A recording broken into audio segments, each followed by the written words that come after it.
Christian Calago is in the game for the first time para sa San Miguel tonight. Danny Seigle against Leo Nakakamiss. Short jumper is good. Danny Seigle leading for his points pero starting the second quarter with a basket. So kailangan talaga yung production ni Danny Seigle. Medyo umangat pa lalo na ngayon at foul trouble si Dorian Peña. Napakababa ng kanilang field goal percentage na 26%. In the first quarter, you can't win a game shooting that badly. Rico Villanova hems in. Brody Tugade at the corner. Hesitated. Biglam pupukol. Wala. There's a loose ball. Kopix Robinson coming out of nowhere. And there is a foul called by referee Boyd Cruz on Chris Calagio. His first. Pa yung naging disadvantage ng San Miguel no? Nung pagkalabas si Dorian Peña. Yung offensive rebounding, nakakuha tuloy ang Red Bull. Dorian Peña, automatic double digit yan pagdating sa rebounding. There's an offensive foul being called here. Is it on Junti? Offensive foul on number 10, Junti Valenzuela. Valenzuela nga, tatawagan na kanya pangatlo. So pareho na sila. Amano sa sila ni Dorian Peña. Umpisa po ito ng ating second quarter. Naglaro ito ng San Miguel at Red Bull in his third game on the best of 7. Series tied at 1-all. Christian Calago open. Wala. Valenzuela comes down with the rebound para sa Red Bull. Junti. Maatake lamang kay Wesley Gonzalez. Binitin pa. Wala. He gets it back. Nagpambol. Niyoyo ang bola. Ay, traveling yan, Manoy. Oo, kasi hindi tumama sa ring at siya pa rin ang nakasalo. Pabalik. Substitution for Red Bull, Cyrus Baguio. Cyrus Baguio is brought back in by Coach Yengiao para sa foul beleaguered Junti Valenzuela. Tatlo na po ang foul ni Junti. Brandon Cablay, medala ng bola para sa San Miguel. Sinusundan ni Cyrus Baguio. Oh yeah, 7-1. Isa sa magandang ginawa ng San Miguel in the first quarter. Pero Barako with their outside shooting. That time, Daniel DePozo was able to make a basket from over 12 feet. And, well, they're hoping that it will signal a start of good outside shooting. Para sa San Miguel. Cyrus Baguio. Binigay kay Kopix Robinson. Masyado malakas. And Seigle gets the rebound for San Miguel. Danny Seigle into the front court. Sinalubong ni Leo Horda. And an offensive foul will be called on Danny Seigle. He lowered his shoulder that time on Leo Horda. Kaya it was a big call for the referee to make. Kaya makikita nyo, pagsugod ka dyan, lowering his shoulder where to sa chest nito si Leo Horda. At marunong ding sumalubong ito si Leo Horda ng mga charging na ganyan. Here's Horda. Cyrus Baguio. He beat Wesley Gonzalez to the step there. Ito si Coach Yengiao likes that matchup between Cyrus Baguio and Wesley Gonzalez, going to him 2 times down the floor. Brandon Cablay to Daniel DePonso. Humihingi to Wesley Gonzalez. Up against Kopix Robinson. He wants to capitalize on that mismatch. Between Medina and Cyrus Baguio gets the rebound para sa Red Bull into the front court. Forward to Lordy Tugade. And Christian Calagio acknowledges the preemptive foul. A good read there by Lordy Tugade doon sa depensa ng San Miguel. Because he's a hot 3-point shooter. Substitution for Beermen, also for Wesley Gonzalez. Samantala substitution para sa San Miguel.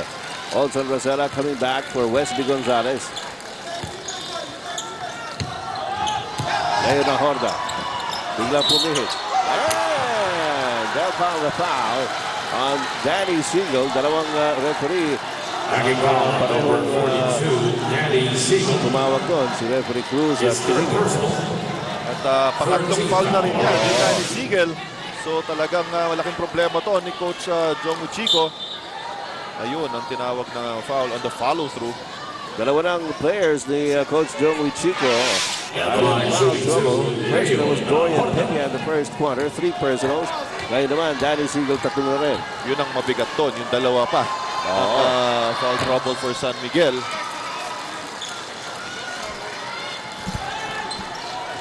However, Leo Horda unable to score on that first free throw. They do have a 10-point lead, 27-17 here in the second quarter. Pangalawa pumasok, 28-17, 11-point lead para sa Red Bull. We have 9 minutes and 20 seconds remaining. Dito po sa ating pangalawang yugto. Daniel Defonso may tanga ng bola. Binigay kay Brandon Cablay. Cablay lamang kay Baguio. Cablay tries to make a move, pero nasa na siya. And Danny Seigle goes up. And it goes down for Danny Seigle. Well, bringing all his frustrations into that basket for Danny Seigle. Kaya na pa siya frustrate. Sometimes nagiging positive yan eh. Oo. Kung you know how to manage that. Rico Beermen scores underneath. Off the pass by Topex Robinson.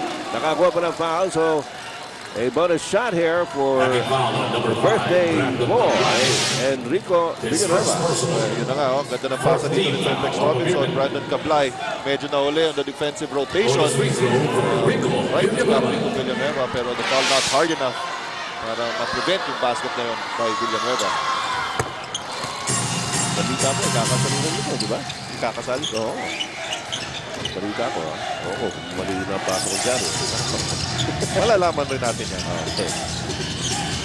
Ano daw si Brandon Cablay inside in his pass. Yun, nakapit na sa Rosera to Danny Seigle. And Coach Yang Gao asking for a backward violation. Topex Robinson. Sa kanila pa rin pala pupunta. Pero naago naman ni Danny Seigle and there's a push. That's going to be called on Topex Robinson. A lot of missed opportunities in that sequence for both teams. Yeah. All right, we've got 8.5 minutes remaining here in the second quarter of this game. Labang pa rin ang Red Bull ng 12 at 31-19. We'll take a short break. Na meron ng tatlong personal fouls si Dorian Peña at si Danny Seigle. Mas lalo kakailanganin nila itong si Danny Ildefonso. Ito na siya. Habang kay Rico Villanueva. And the pass to Brandon Cablay. Cablay handing it off to no one. Cyrus Baguio comes out of it. The bounce pass to Topex Robinson. Robinson hand off to Baguio. Kinaliwa! Yes! Ganda ng setup jump doon ni Topex Robinson. After giving out that pass, medyo screeningan pa niya yung bantay nito si Cyrus Baguio, kaya na libre. 14 na ang kalamangan ng Red Bull at 33-19. Second quarter action here. Danny Seigle gets the pass. Umangat. Wala. Daniel Defonso hindi makuha ang rebound. Nakuha na Loni Tugade. Inabot kay Cyrus Baguio. Baguio to the front court, the bounce pass. To Leona Horda.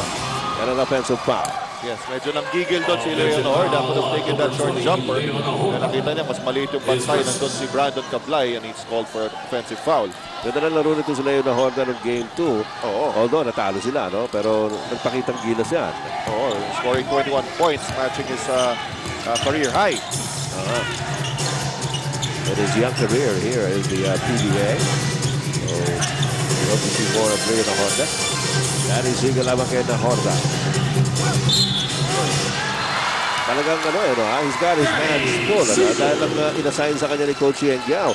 None other than Danny Seigle, and that's not a very easy task. That's right. Kanina, Danny Seigle's getting the ball outside. Ngayon, he attacked the post against Leona Horda and was successful there, getting the basket plus the foul. So 3-point play opportunity here para kay Danny Seigle. He knows he's playing on borrowed time. Tatlong personal fouls na po ang tinawag kay Danny Seigle. So he's trying to do the best he can on offense. He'll probably try and stay away from his fourth personal if he can help it until the second half. That's right, and that's a gamble on the part of Coach Joe Muchico. Sana for him, hindi makakuha ng fourth foul dito si Danny Seigle. Kaya naman punta kay Leona Horda na binabutay ni Danny Seigle. Rico Villanueva, second try, third try, got it! Ayun, medyo maamo yung bola ngayon dito kay birthday boy Rico Villanueva. At lumama na naman ang kalamangan ng Red Bull, 35-22 sa kasalukuyan here in the second quarter. Danny Seigle lamang kay Leona Horda. Seigle out to Cablay. I've got to make those shots. Cablay. Nagahanap, binigay kay Danny Ildefonso. Danny takes the shot. Wala pa rin! Cyrus Baguio into the front court para sa Red Bull. Nakita si Rico Villanueva against Danny Ildefonso. The 12. Rico Villanueva pa rin! Kaya talaga, maamo nga, birthday nga. Happy birthday! Buwabaksak sa kanya yung bola eh, no? 7 points for Enrico Villaraba on his birthday here in the second quarter. Olsen Rosera. Ano, tumatawag na timeout? Yes, tumawag siya ng timeout. Okay, 30-second timeout being called here by team captain Olsen Rosera ng San Miguel with 6 minutes and 19 seconds remaining here in the second quarter. Tsaka pala, kung hindi po ninyo inabot kanina, yung first game, dikdikan po yun between Pure Foods and Alaska. We all know, of course, that Alaska had a 2-0 lead in the series. Pure Foods got back at them tonight, winning 82-79. And Roger Yap was the best player with 19 points and 5 rebounds. At ngayon po ang seryeng 2-1. And Maple and the News lead and beat Bacon. Okay, Biyernes ng gabi mga kaibigan. Paumpisa ang ating weekend and what a way to start it with this game between Red Bull and San Miguel. Game 3 na kanilang best of 7 semi-final round series. Cyrus Baguio gets it over to Danny Seigle. And it goes to Don Taveros. Down low to Seigle. And it goes up. Ooh, wow! Wow, what a tough shot for Danny Seigle. Bumitin sa ere. Oo nga eh, pero talagang ganun kahirap ang buhay ni Danny Seigle ngayon in this ball game. Pero nonetheless, nakuha pa rin niya putos niya. Naiwasan niya si Leo na Honda, pero may sumalubong pa rin sa kanya. That's why he had to hang in mid-air. Cyrus Baguio the follow-away. And Seigle gets to it. Jason Webb, you want to tell us more about Danny Seigle? Eksakto. Pinag-uusapan niyo si Danny Seigle. Yesterday in practice of San Miguel, ito si Danny Seigle ay pinagpapahinga nila dahil yung likod ni Danny Seigle hanggang ngayon ay talagang pinahihirapan pa rin siya. So that's something that we have to look out for Danny Seigle. Kung yung likod niya, his bad back is acting up. Back to you guys. Okay, maraming salamat kasamang Jason Webb at nakakahanga yung mga ganyan, ano ha?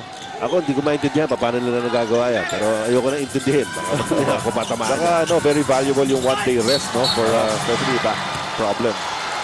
Oo. Wow. Dorian Peña. Naku. Apat. Oo. Kababalik lang niya dito sa ball game. Ito, tingnan natin. Nasina niya si Rico Villanueva. Ayun, pagpihit. May konting acting job na rin, no? Coming from Rico Villanueva. Pero nonetheless yun, tinawagan siya ng foul. Well, Red Bull got what they wanted. Ito, atakin kagad nila si Peña. Ito naman si Serena Cruz with the outside. Wala. Dorian Peña for the rebound. Dorian Peña just wants to do what he can do while he's still inside. Don Taveros picking up speed there. May tinawagan ng foul. Pushing foul on number 8, Cyrus Baguio ang tinuturo. Pangatlo ni Cyrus Baguio. So ito, pinalitan na ulit kagad si Dorian Peña. Daniel Defonso with a short rest. Napaikli. Pahinga bigla nitong si Danny Ay. Alright, yun na talaga. Narito si Chris Baguio against Larry Pinasiero. Got it to Olsen Rosera at the corner. And rebound by Carago, nabitawan na. Ano na, Prince? Ano mo na, sino tinawagan na to? Si Larry. Oo, Larry yung tatawagan dito. Pero the Beermen, parang nagiging replay of game number 1 ang shooting nila. So far, this ball game, puro miss. Hirap na hirap na makascore guys sa labas, ano? Which was exactly the opposite in game number 2 when they sizzled from the perimeter. They're struggling to find the range here in this game.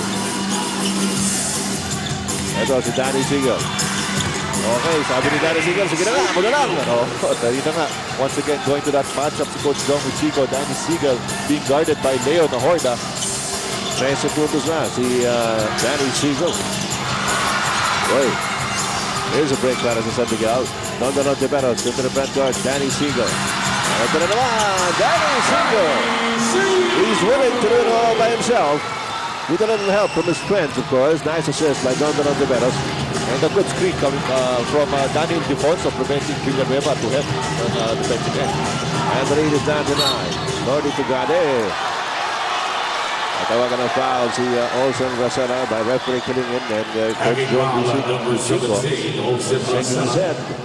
That's right. Ayun, Olsen Rosella. Pang-una naman lang yan ni Olsen Rosella. Samantala, Paolo Baguio comes back in para kay Leo ng Horta. 14 seconds on the shot clock here para sa Red Bull. Lodi Tugana down to Rico Villanueva against Danny Ildefonso. Villanueva matras laban kay Ildefonso. Goes up. Voila! And the rebound, Rosella. Rosella to the front court. Danny Seigle. Thought about a three-point shot. Sumaksak! Oh! Ako! Iba talaga yung elevation ng Danny Seigle, no? So, good decision because nakita niya si Rico Villanueva bumapantay sa kanya. So, he used his quickness against the bigger Rico Villanueva. I don't look now, but that lead is down to 7, and there's going to be a foul called Offensive foul, number 12. on Larry Bonasier. Offensive foul on Bonasier, his second personal. And those baskets by Danny Seigle energizing the defense of the Beermen here towards the end of the second period. They're certainly acting more inspired here. Arito si Don Tiveros signaling the play para sa San Miguel. Marabas si Danny Seigle against Paolo Baguio. Seigle. Zip shot by him. Oh! Off the glass! Seigle stringing him up. Grabe, 19 points na. Sunod na. Ito si Rico Villanueva inside. Pinabas kay Paolo Baguio. Baguio down low to Salina Cruz. Difficult shot. But the little guy. Well, finally, itong si Red Bull, Salina Cruz. Dry spell for Red Bull. The last 15 points, by San Miguel were all by Danny Seigle. Sabi ni Danny ay Salego. Ayun na, nagkalo-alo na yung dalawang Danny. 2 minutes and 39 seconds remaining in the second quarter. The Red Bull lead down to only 5. Kanina po, umabot ng 16 inning. Rebound shot is on Salina Cruz. Gets it back to Lodi Tugana. To Rico Villanueva. The pick. Oh, no basket. Travel. Called by referee Roy Cruz on Enrico Villanueva. Yun na nga, sayang, no? Dahil pumasok yung tira. Traveling. All right, 2 minutes and 25 seconds remaining here in the second quarter. Red Bull still leads, albeit by only 5 points, down from a high of 15. Kitse ang pinakamalaking kalamangan ng Red Bull. Red hot, Danny Seigle closing the gap almost by his lonesome. We'll be back for more action here at the Araneta Coliseum after some words. Players bounce back. They'll get ready to play. It's tough playing Red Bull because they're really big and they're strong and they use their bench really to a great extent, and that helps them. Game 3 against Red Bull is always going to be a battle. Always. It's going to be a war, it's going to be a battle. We just have to be ready for every game. You just missed it. Danny Seigle na naman. Pero parang replay lang, ano ha? Wala yung nakita nyo kanina. Ganun din ang nangyari ulit. That's when you were watching Coach John with Chico. And so, the lead of Red Bull cut down to only 3 at 39-36. On the rampage being put on here by Danny Seigle. Sabi natin, ano ha, Richard, medyo na po frustrate kanina si Danny Seigle when he was called for his third personal foul. At he took it out on offense. So, yan na yung huling tira ni Danny Seigle, scoring 19 points in the second quarter alone for a total of 21. And this is the 15th straight game that he has scored at least 21 points. Kasi, at dito pa lang tayo na sa first half. Grabe talaga itong mamang to. sabi nga natin, naglalagab-lab po ito si Danny Seigle. He has taken it upon himself. Nakita na niya, si Dorian Peña, meron ng 4 na personal fouls at yung ibang mga kakampi niya nagmimimintis sa labas. Sabi niya, okay, I'll do what it takes. And what a job he has done. Arito si Don Tiveros. Binibigyan ng pick. Tiveros, the handoff to Danny Seigle. He goes up. Oh! Simply cannot miss here in the second period. Grabe itong performance. What an offensive show being put up by Danny Seigle. Salina Cruz. Nick Pinesi. Pinesi bigyan tumira ng tres. Wala. Selena Cruz with the offensive board. Binigay kay Tugade. Tugade. Oh! Offensive foul. That was a good call coming from the referee. Itong ganda ng anticipation nitong si Dondon Ontiveros on that drive by Lordy Tugade. Kanina si Cyrus Baguio yung sinunod niya dyan. Ang ganda ginawa nito ni Dondon Ontiveros. Ontiveros only with 4 points pero a great defensive gem by Dondon Ontiveros here in the first half. A minute and 18 to go, and the Red Bull lead has been slashed down to only 2. At nasa San Miguel pa ang bola. Olsen Racera. Picked up by Pinesi. Nakawala! Reverse layup by Olsen Racera. Ties up the count at 40 all after trailing by as many as 15 points. What a strong finish here for the San Miguel Beermen in the second quarter. Oops! Lordy Tugade off balance. Nick Pinesi trying to get to it. Brandon Cablay completes the steal, and Dondolos Rivera scores on a layup to put San Miguel into lead. 42-40. Lordy Tugade trying to get it back. Paulo Miguel loses it to the baseline. And you have to credit this magnificent comeback only to Danny Seigle. Oh, yeah. Dahil dyan, na-energize na itong lahat ng mga kakampi niya. Sinasabi ka natin na nag-umpisa yan. When he picked up his third personal foul, nag-git-git ito si Danny Seigle. At bilang ganti, naglagot na ito sa opensa. Danny I missed the shot. Narito sa Selena Cruz, sinalubin ni Olsen Racera.